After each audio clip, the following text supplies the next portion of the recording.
احيانا الانسان بيبقى عنده طموحات في الدنيا ويموت قبل ما تتحقق ويبقى حزين قوي.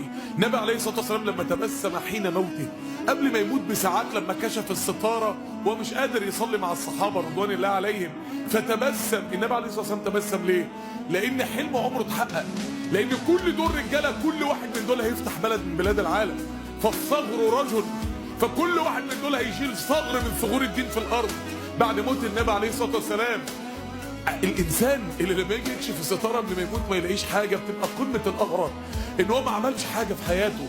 فانت نفسك عندك طموحات كتير سواء في دنيا او في دين عايز تحققها قبل ما تموت. طب الحل ايه؟ اذا كانت الاعمار قصيره والظروف صعبه والدنيا ممكن ما تبقاش الرياح مواتيه، الحل ياتي بها الله.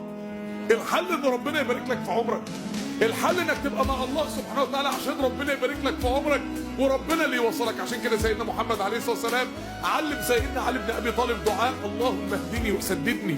قال لسيدنا محمد عليه الصلاه والسلام سيدنا علي وانو بالهدى هدايه الطريق، يا رب عرفنا السكه الصح، وانو بالسداد سداد السهم، يا رب خليني طلقه منطلق لاهدافي ومنطلق لطموحاتي في دينك، طلقه السهم تغمض عينك وتفتحها تلاقيها قطع شارع. يا رب خليني زي السهم كده منطلق، لا بحود يمين ولا بحود شمال. خلينا يا رب في السرعه دي وفي القوه دي وفي الاستقامه دي. اللهم اهدني وسددني. وفي روايه اللهم اني اسالك الهدى والسداد، اللهم انا نسالك الهدى والسداد. فالقضيه قضيه ان انت طموحاتك في ايد ربنا، ان ربنا اللي يوصلك ليها، ان ربنا سبحانه وتعالى اللي يبارك لك في عمرك. كنت سمعه الذي يسمع به ويده التي يبطش بها ورجله التي يمشي بها. رجله التي يمشي بها ان يتولى الله خطاك فتصبح مسدد الخطى في الحياه. تحطش رجلك غير في المكان الصح، حطش رجلك غير في الخطوه الصح. ورجله التي يمشي بها دي قمه ولايه ربنا للعبد. فاذا احببته كنت سمعه الذي يسمع به ان يتولى الله سمعك، يتولى الله بصرك. ربنا يبارك لك في حياتك. ده مش ما انتش راكب آلة زمن بقى، ده في ولاية الله، بتسمع بنور الله، بتسمع القرآن بنور الله. يعني ترجمة إيمانية فورية. وبصره الذي يبصر به، بتبص في السماء وبتبص في العبر في اللي بيحصل حواليك بنور الله. ويده التي يبطش بها بتواجه الحياة بقوة الله.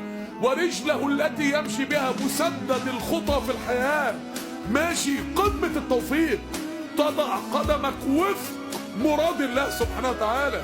ورجله التي يمشي بها. وفي مسند ابي يعلى ولسانه الذي يتكلم به، بقى لسانك مسدد. وقلبه الذي يعقل به، بقيت موفق في مشاعرك، موفق. الهدايه بلغت قلبك وبلغت مشاعر قلبك وبلغت خواطر، حراسه الخواطر، خواطرك نفسها تدينت. الولايه من الله سبحانه وتعالى انك انت، ناس كتير قوي، مش ناس كتير، معظم اللي ماتوا من غير ما يحققوا احلامهم. اشمعنى انت اللي تحقق احلامك بقى؟ ارميها على ربنا.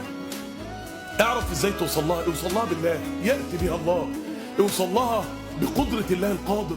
اللي ليله القدر خير من 1000 شهر، ربنا في ليله ممكن يخليك تقطع اللي غيرك بيقعد 1000 شهر فيه. ربنا سبحانه وتعالى في أول سورة السجدة يقول يدبر الأمر من السماء إلى الأرض ثم يعرج إليه في يوم كان مقداره 1000 سنة. ابن عاشور في التحرير يقول أي أن الله في يوم قادر أن يفعل ما يحتاج البشر إلى فعله في 1000 سنة. وطبعا ده شيء في قدرة الله، ولكن ربنا بيطمعك. يعني ربنا بيسهلك بقدرتك انت، يعني انما هي لو في قدرة ربنا الموضوع ولا في حسابات اصلا، الموضوع اعلى من اي حسابات. ولكن ربنا بيفهمك انا ممكن في سجدة اوفر عليك 1000 سنة، انا ممكن اهديك هداية 1000 سنة في سجدة واحدة، في ليلة واحدة، في يوم واحد. يدبر الامر من السماء الى الارض، هي طالعة نازلة من عند ربنا وراجعة لربنا.